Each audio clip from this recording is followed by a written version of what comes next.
Saudações do crente docente, esse é o seu CDcast, o podcast da sua lição bíblica.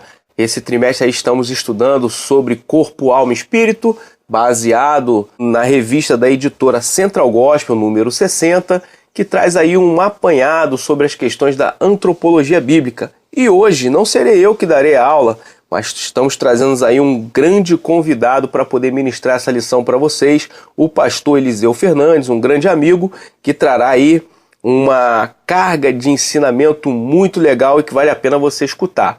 Eu vou ficando por aqui, vou passar a bola para o pastor Eliseu Fernandes e no final a gente se fala. Até já! É um prazer estar aqui novamente com vocês. Nós vamos falar de uma temática que é muito importante. Eu sou o pastor Eliseu Fernandes e é um prazer gravar esse CDcast do canal Crente Docente. Eu espero que você aproveite muito essa temática, essa aula, e venha te trazer um crescimento pessoal e que você prepare algo a partir disso, com substância, com uma semana de oração, uma semana de preparação da sua lição. E o tema que nós vamos falar um pouco é a natureza humana. Bem, o que seria a natureza humana? Seria uma das grandes questões onde podemos entender a questão doutrinária. É claro que o homem é uma das doutrinas bíblicas. Então, nesse trimestre, falaremos de antropologia bíblica. Então, todas as demais doutrinas, de alguma maneira, quer seja Deus, quer seja anjos, quer seja Cristo, quer seja Espírito Santo, quer seja a igreja, esbarram nesse ponto doutrinário que é a antropologia bíblica, cuja temática hoje é a natureza humana. Antes de responder aquela pergunta inicial, o que é ou como se caracteriza a natureza humana, meu querido ouvinte, vou falar 4 maneiras de preparar uma aula em cima de uma temática. Bem, uma aula tem outras maneiras, mas eu vou citar hoje 4 maneiras como dica para você preparar a sua lição. Você pode trabalhar uma lição pelo tema. A escolha do tema vai te delinear ou delimitar as referências bíblicas concernentes ao assunto. Dentro de um tema, você tem que escolher um texto básico. Aqui nós temos o texto básico, pode ser Gênesis 2:7.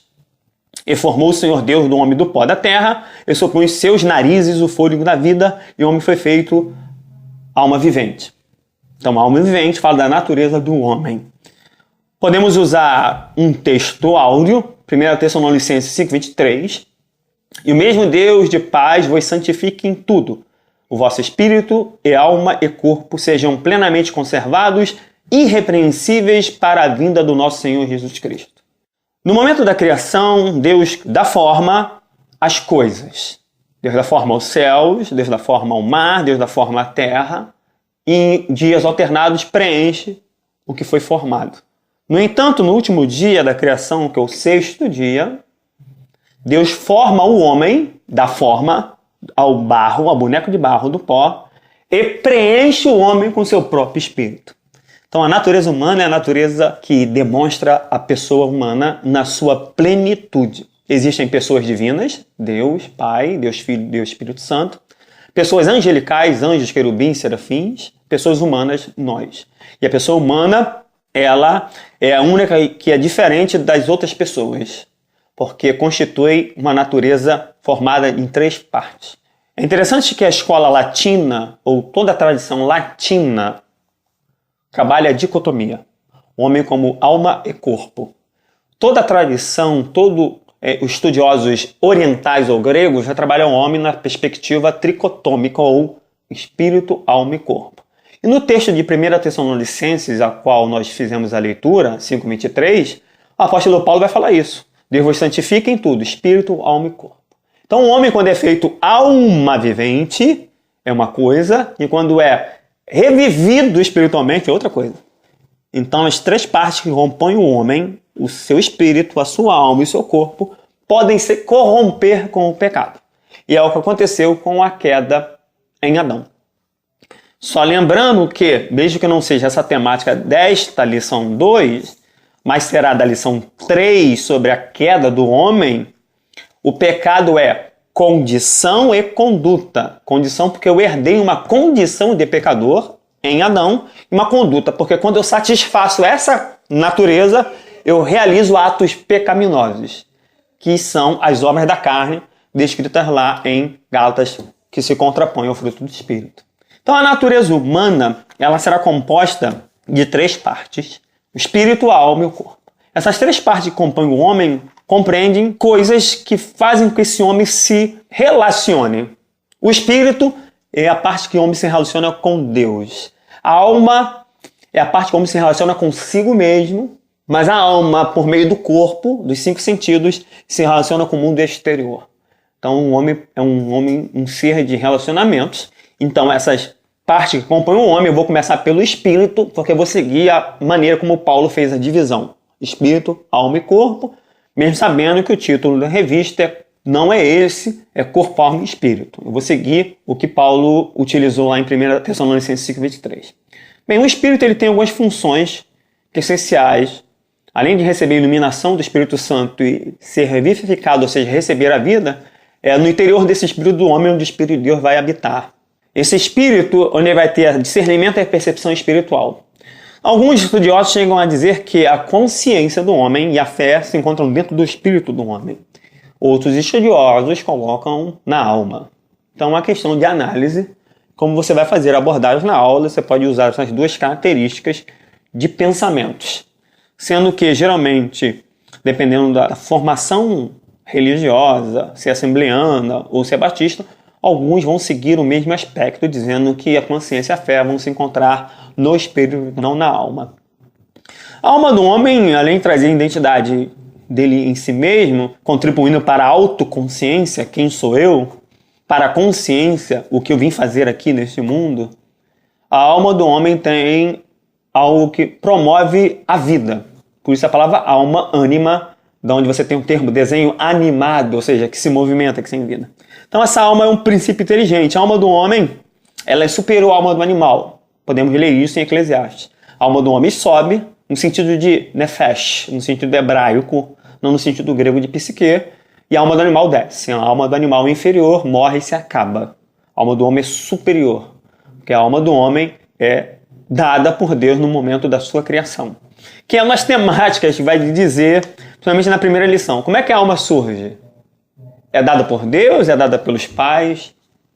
Que é a temática da primeira lição. Só que eu sei que você vai ouvir a primeira lição, eu não sei se será falado dessa maneira, mas queria só acrescentar uma temática.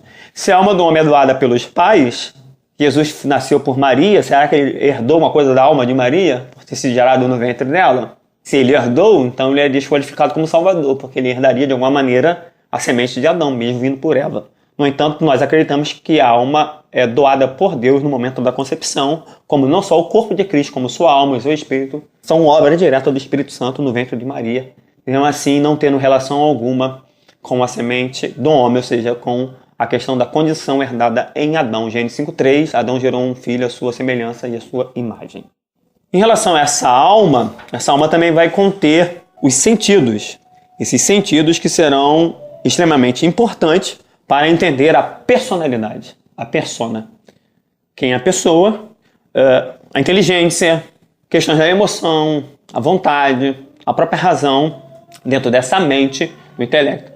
É interessante que o grego ele fazia uma divisão notória. Psique era uma coisa, nous, mente era outra, sinerdeses, consciência eram partes que compunham um homem, mas eram partes distintas, entendidas como partes separadas. O autor ele não fez essa separação, mas cabe ao professor explicar que existe uma separação entre, porque então até uma revista ela tem uma lição, deve no mínimo ter 11.460 caracteres, então você não vai esperar que ele vai trazer muito conteúdo, porque tem uma limitação de espaço para escrever. Cabe ao professor tornar fácil o conteúdo a qual ele ministra em sala de aula ou numa classe geral, uma classe de púlpito ou classe única. Então essa alma vai ter todas essas partes que compõem o homem, que vai trazer a identidade, o reconhecimento dele como um ser. O homem, ele é expresso muitas vezes nas escrituras não apenas pela palavra homem, mas o homem pode ser expresso apenas por partes do corpo. Isso chama-se uma figura de linguagem, usado muito nos livros de sabedoria, ou livros sapienciais, como Eclesiastes, como Provérbios, como Cântico dos Cânticos.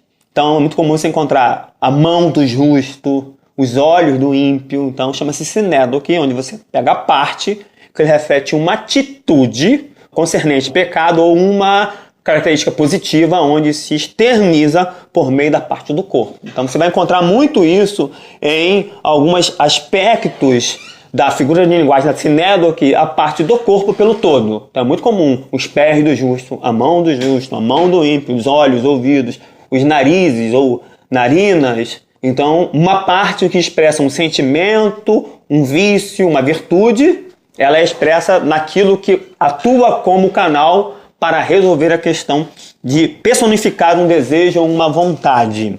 Além disso, a alma nas suas faculdades, as emoções, que vai fazer com que o homem possa entender o seu contexto e sobreviver. Então você pode encontrar na alma o medo, impaciência, ânimo, desânimo, coragem, para que você entenda o homem no seu relacionamento consigo mesmo e com o mundo físico a partir do corpo, que utilizará dos 5 sentidos: visão, audição, tato, paladar e olfato.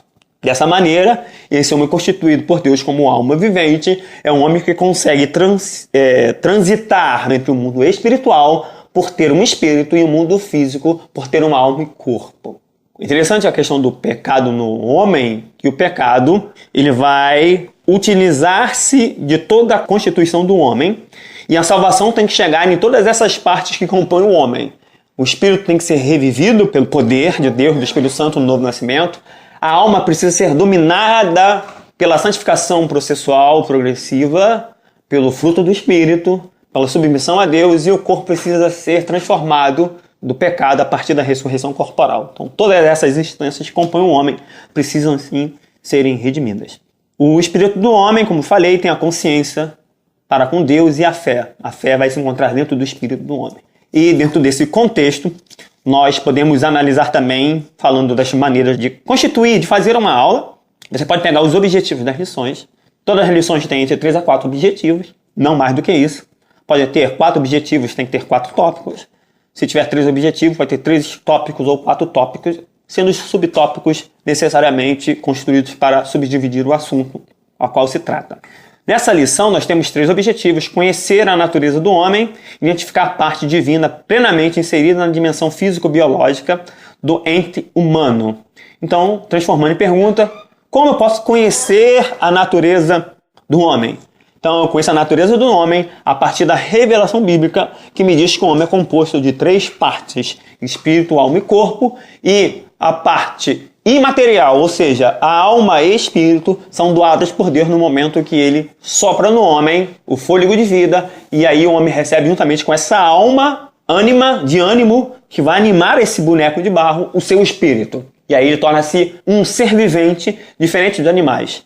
Quem seria o homem? Salmo 8 responde: o homem é menor que os anjos, porque os anjos são um corpo espiritual perfeito. Interessante dizer sobre a questão do anjo, mesmo não sendo a temática, se nós estudarmos o período da patrística, que é um período pós-apostólico, a partir de 102 depois de Cristo, alguns estudiosos sobre angelologia vão dizer que os anjos mais próximos de Deus ensinam os anjos mais distantes acerca de Deus. Então existe uma hierarquia, uma divisão de anjos, e segundo esses estudiosos desse período pós-apostólico, que é a consolidação das doutrinas ortodoxas que nós esposamos, os anjos mais distantes têm que ser ensinados pelos anjos mais próximos de Deus. Então seria mais fácil para Satanás iludir esses anjos mais distantes e, consequentemente, promover a queda.